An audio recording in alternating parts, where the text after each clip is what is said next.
Hi everybody, welcome to this series that I'm doing that is all for the newbie wig wearer. I tried to think of things and topics that would have helped me out so much if I would have known from the very beginning, and this particular one would definitely have been really helpful. And although there are plenty out there, different types of YouTube videos out there that will help you with this, I thought that I would try to do one that would kind of encompass all of the different cap constructions in one video so we can talk about kind of those differences. So yes, this one, cap constructions, how does that equate to comfort, price point, and general style, and how it equates to how the style of that wig is going to behave and look and feel.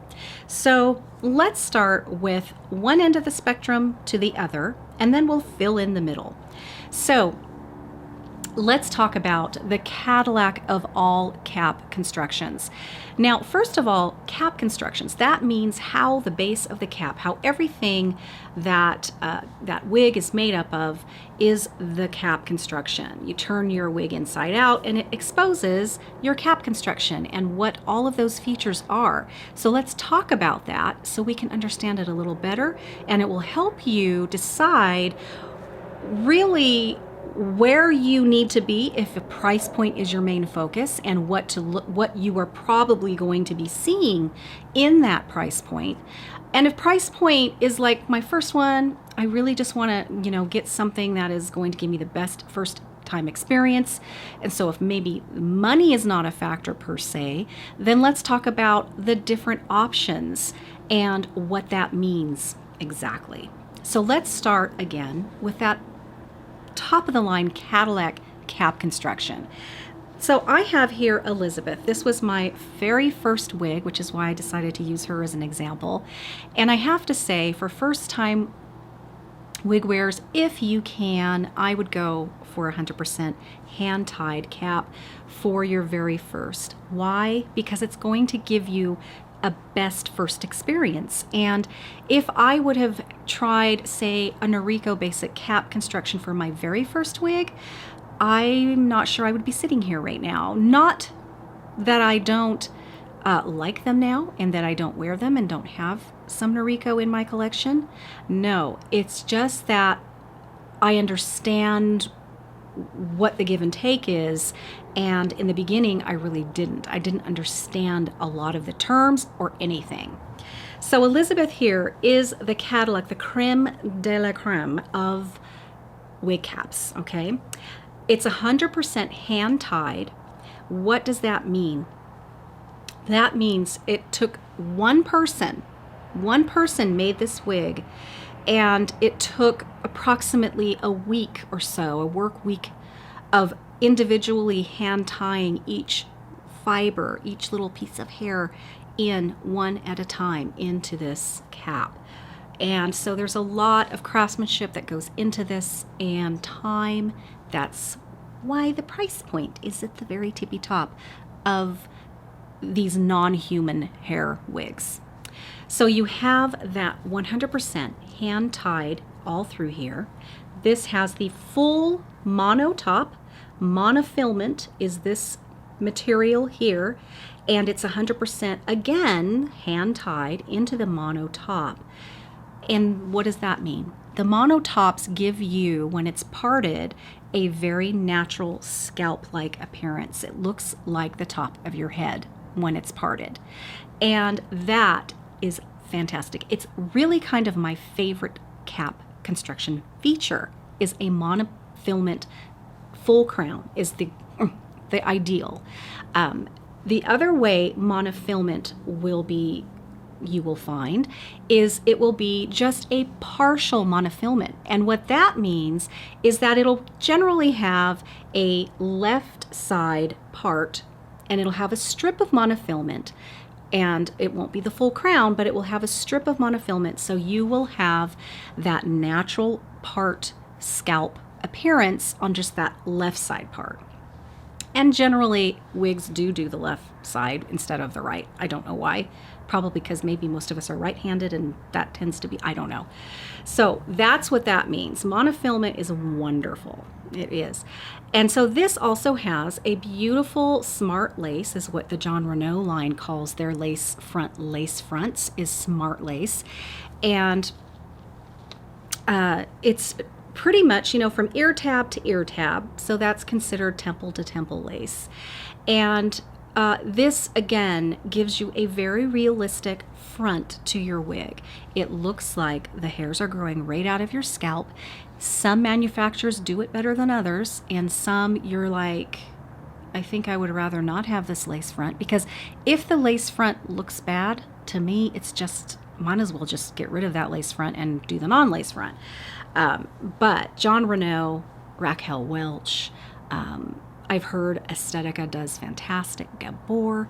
There are many, many different manufacturers that do lace front so well. And everyone seems to have their preference. Some people I don't like Jon Renau lace fronts. I like Gabor or Raquel Welch. And as you broaden your experience with these different brands, you will soon develop what you like when it comes to these features and which brands you tend to gravitate toward. So there is a little bit of stretch in these because this fabric down here is a little stretchy. This one, this inlaced, or this in kind of part right in here does have stretch. But these caps are nowhere near as stretchy as the machine wefted caps, so keep that in mind. But as you can see, this would be extremely comfortable if you had no bio hair whatsoever. There are literally no seams that are going to itch you. The seams that there's this beautiful moleskin over this seam here, so it's very, very soft. So let's talk about that moleskin. Moleskin is just this really gorgeous, soft material, and it's on the extended nape. Some napes are not extended. What does an extended nape mean? It just means that you have this material, it's probably about, it's maybe a little over an inch or so, and it comes down to sit against the nape of your neck. In these, you will find these metal stays, and those metal stays you are to pinch toward the curve of your neck, the nape area, and it just kind of helps and assists the wig to kind of tuck itself and keep itself under there, giving you a more realistic look and feel to that wig style. There are generally 2 stays in the nape that you can pinch, and they're generally vertical, and you just want to make sure that they're kind of pinched, again, curved into the neck. And then you have the ear tabs. These little temple tabs, I tend to call them ear tabs. I don't know why, I guess because they fit kind of in the front of the ear. And these are moleskin, very, very soft. Again, I do have some that do not have the moleskin, and oh, how you do tend to miss it when you don't have it. And again, these have metal stays in here. This one runs from here to here. Those are so important because you want to pinch them a little bit, and if they're kind of going out a little bit, you want to make sure you pinch them so they're flat against the head and just a tiny bit in, so that way that side of that wig cap is just tucked in, right next to your head. Really important. Then you have these adjuster straps. These are Velcro. There are others, as you're going to see in a minute, that are not Velcro. Most of us prefer the Velcro ones, not all, but it seems to be kind of the general, kind of consensus. And those are used to gather the wig to make it fit you better if it's a little big, and that way you have a more security, of course, when it's nice and fitted, the perimeter there. It just helps that security. And you can also make those go to the very end if it's a little tight. So it gives the average cap a general, quite a range that it will fit, head size. So that is your creme de creme. your Cadillac, if you will, of wig caps. Very, very comfortable. So that's how it equates with comfort. How does it equate with the style? It's going to give you the most realistic experience with your wig. That's why, another reason I recommend you, if you can, to spring for a 100% hand tied. Because if you can imagine, each of those fibers, hairs, are in there and sewn in one at a time. So guess what? It's going to move, it's going to feel like natural hair. When the wind blows, it's going to look like natural hair. You can style it. You have this great freedom to be able to pin it up or whatever, because it's not going to expose the wefts because there aren't any. So it just gives you the most realistic feel and look to your wig.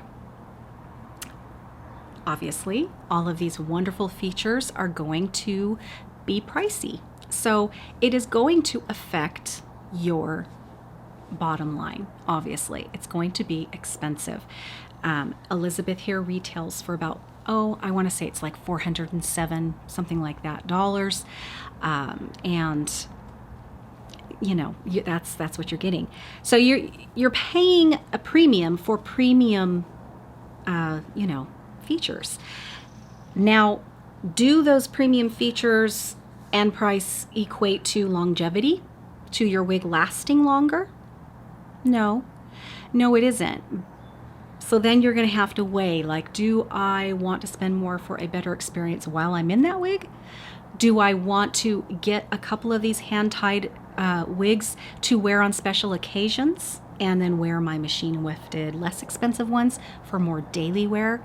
A lot of people do that because of that very reason. They want to increase that longevity to get their feel of, you know, they're getting their money's worth, that expense in the comfort and look of that wig. So that is that. So you have your 100% hand tied. Now let's go now to your basic cap construction. So here I have a Noriko wig. This is Ivy. And this is a very basic cap. Okay? The basic cap.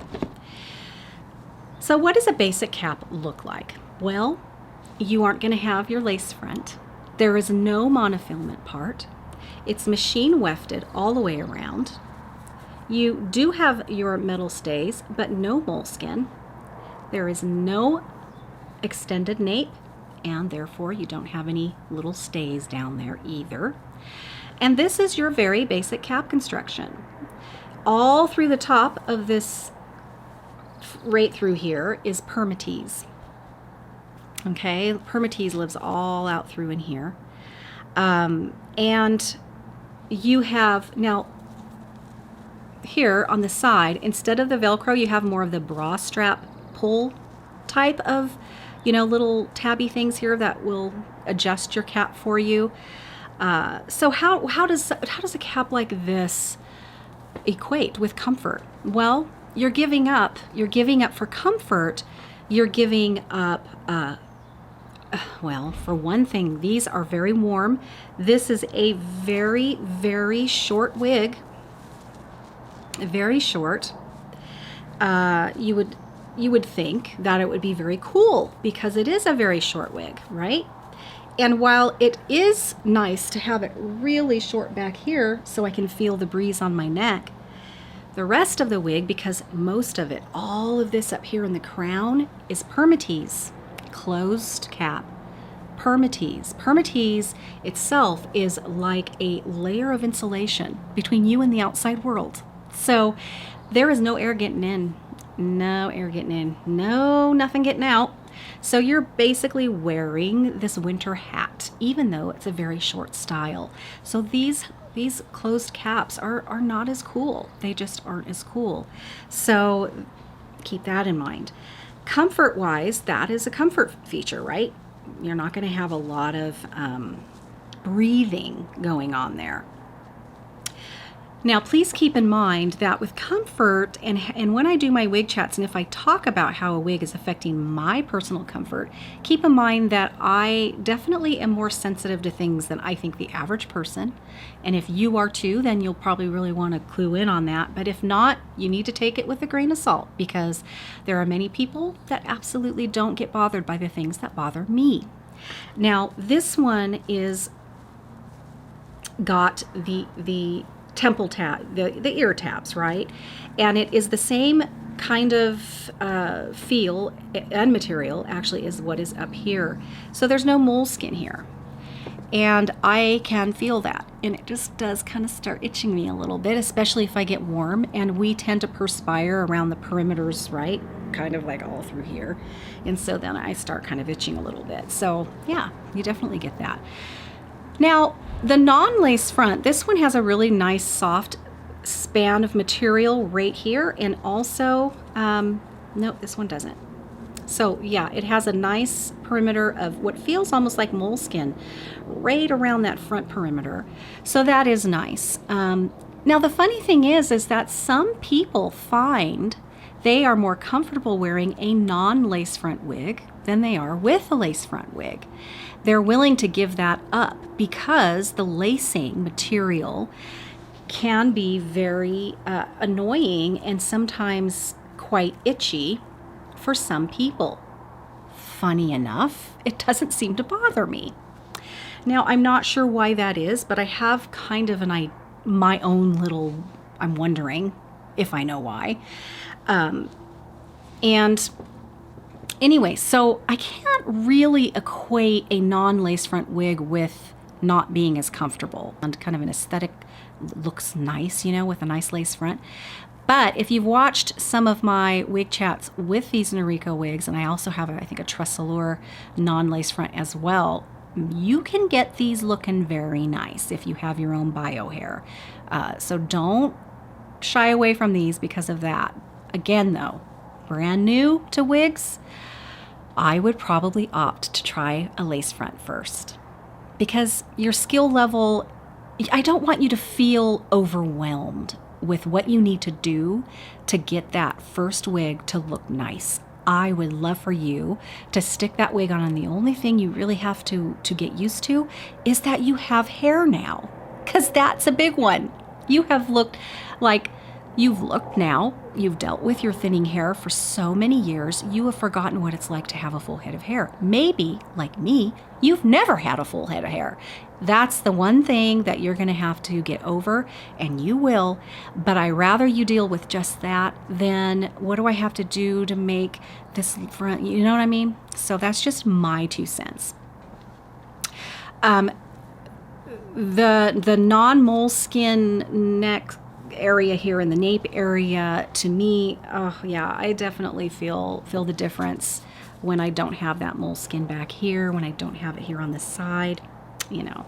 Now, all wigs from time to time, even your 100% hand tied, you're gonna have a little itch here and there. And I just was watching, I don't remember what it was, but I guess, and this makes total sense, one of the ways to eliminate that kind of itchy feeling is, what can cause that to happen to begin with is that the wig hairs that you have may kind of start poking through, and you'll feel that as it kind of moves around on your head.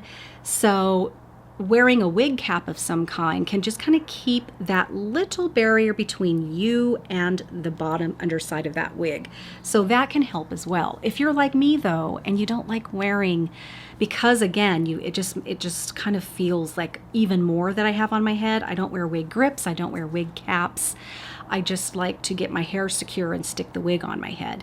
Now, if I were to just do that, I think I would have enormous amounts of little itchings going on, because my cap may move around a little tiny bit as I move my head. So I think that one of the reasons why lace fronts don't itch me or bother me is because I use It Stays, and I literally press it in, and I more or less am kind of gluing down that lace all, you know, on that front perimeter from temple to temple. So there is literally no moving. There's no kind of friction between that lace and my skin. It kind of moves together. And I think that's what is helpful. Anyway, so this is your basic cap construction. And this is your Cadillac Cap Construction. Now this wig, what did it retail for? It had to have been $100 and something. I will put it here somewhere. I'll look up how much it was. So this is significantly, you know, less expensive. Same with the longer wigs that are a basic cap construction. You know, you're not getting your lace fronts. You're not getting your any kind of mono part. That's going to bring your price point down. So, you know, you got to weigh what you're giving up for, you know, what you're getting and what that price point is. So yeah, so that is from one end to the other. So here's one that's kind of in the middle, and this is a Tressallure wig. This one is Clarissa, unless I have the wrong wig in the, no I don't, okay, I'm right. So this is Clarissa. Now this one has your machine wefting. It has that kind of closed cap area right behind the crown where there is some permatease in there, and it does not have moleskin ear tabs. It has the same type of extended nape back here, but this one does have 2 metal stays in here. The other one I showed you didn't. So again, we have a lot of these very basic cap constructions. There is not a lace front in this one either. But what it does have is a full monofilament, double monofilament top. And so we are going to be able to part the hair anywhere in here. It's going to give us that feature that I really, really like. Being able to see that scalp versus having all that permatease under there is something that I would rather have than the one that I showed you prior, the Ivy, where there is just no parting and that's all that permatease in there. So this is an example of, you know, a basic, but it does have this. So this one's going to be a little more expensive than Ivy because it is offering you that feature.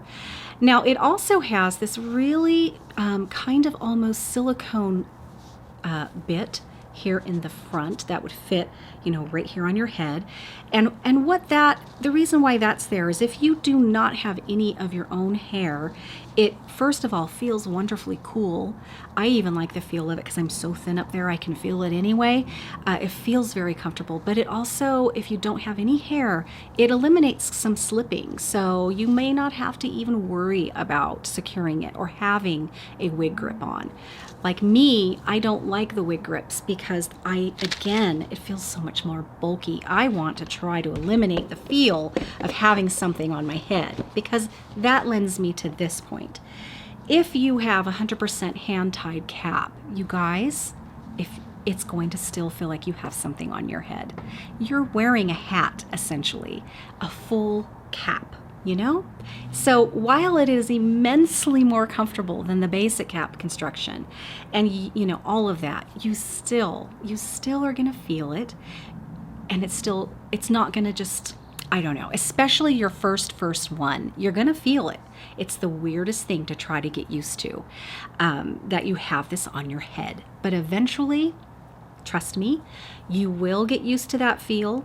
And these types of cap constructions, you'll kind of, it's not like I ever forget I'm wearing a wig, but it doesn't bother me. Like I'll realize that I went all day with it on, I'm sitting on my computer and it's 11 o'clock at night and I haven't taken it off yet. Whereas my Noriko wigs, I will get home and take it off right away. It's like I'm ready to take that baby off. So, I mean, you know, that's the difference. So I have never not felt like I was wearing a wig. I'm just going to say that. It's like, oh, I feel like I'm not wearing anything. No, not really. Like literally, no. I might, you know, say, oh, it feels like I'm just not wearing anything.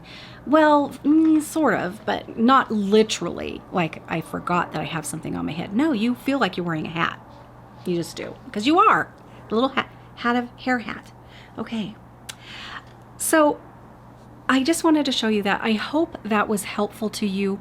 Remember, there are partial parts, monofilament parts, and full crown monofilament. So, you know, keep that in mind. Lace fronts, they vary from brand to brand. Some do them very, very well, and some don't do them so well. It just depends, and that is something that you will learn on your journey as you experiment with different brands, and as you get kind of curious as to what some of those other cap features are, and could you get away with not having this particular, you know, wonderful bits. You know, like with me, the first thing I'll give up will be, believe it or not, my lace front. The second, you know, it's like, but I just love to have some sort of mono part, whether it's partial or a full crown is best. But I tend to only part my hair on the left side, so I'm okay usually with a partial part, monofilament part. But so many of you out there are right-hand side parters, so it's a little bit more of an issue. Okay, thank you guys so much for joining me with this series of helping out you newbies out there that may be thinking about getting your first wig, or you do have it and you really would love some help and direction. So I'm hoping this will help you guys out. Thank you so much, and I really appreciate you watching. Please subscribe if you like this, and keep a lookout for others in this series. Bye-bye.